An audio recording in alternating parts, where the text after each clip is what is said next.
Okay, إذا مريم إن waxaad noo sheegtaa sida isku barateen deeqo Jibriil iyo goortii is barateen. waxaan salaamayaa shacabka Boston joogo Soomaalida Boston joogto aan salaamayaa aniga magacayga Maryam Cabdi Maxmed waaye waqtiga aniga saacadaha ma ka sikri marka waqti dheeran ay ahayd iidan waa yareed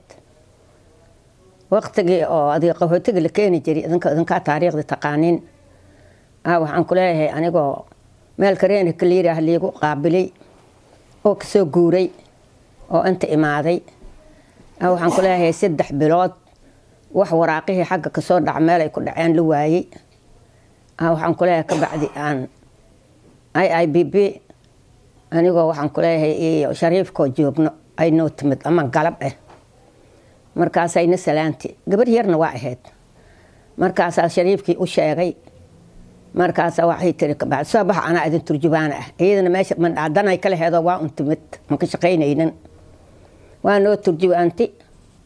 marka ay turjubaantay waraaqihii ii badashay waxay tiri ka bacdi intee degan tahay jalsiyaan deganahan hadda waa kaas waa ku cusubanahay markaas ay tiri anigu Rochester ma leeyahay deganahay ayay boosta hadaad haysan boostaan ku siinayna boosta ii qortay boostadeeda siisay marka beesideedii iyo waxaan ku leeyahay kaararkeygii meesaladeedii kulli waxay ku soo dhaceen ka bacdi boostadoodii waa ii keeni jirtay waa yareedo baabuurna ma laheeno bas bay soo raaci jirtay waxay leedahay ka bacdi cidii aan la deganaay leedahay adreeska ii sheega meesha degantiin ii sheega guriga nambarkiisa ii sheega saasay lacagtayda iigu keeni jirtay 9 bilood haddana meeshii waa ka guuro liina haddana guri ka helay liin markaan guri ka helay haddana liina iigu keeni jirtay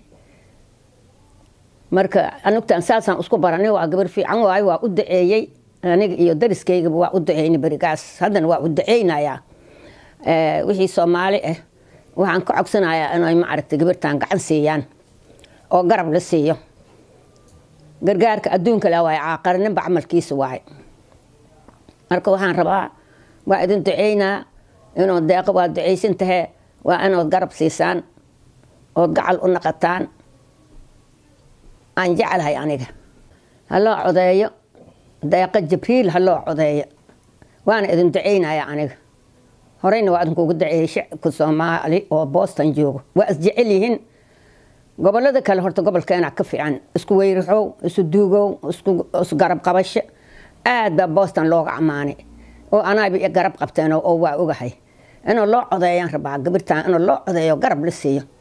insha Allah anugu ay wax noo qabanaysaa anugu ay wax noo taraysaa marka insha Allah waa lagu reeysan doonaa insha Allah biidnillaahi kariim iyadoo yaraan ku reeystay aniga waa aan lagu reeysanayo shacabku ay kor u qaadayso waa aad baan u malaynaya waana jecelahay waana yeelaysaa ducay qabtaa tamaba dhibtoonaysa ha loo duceeyo ha loo codeeyo anigana waa idin duceynaa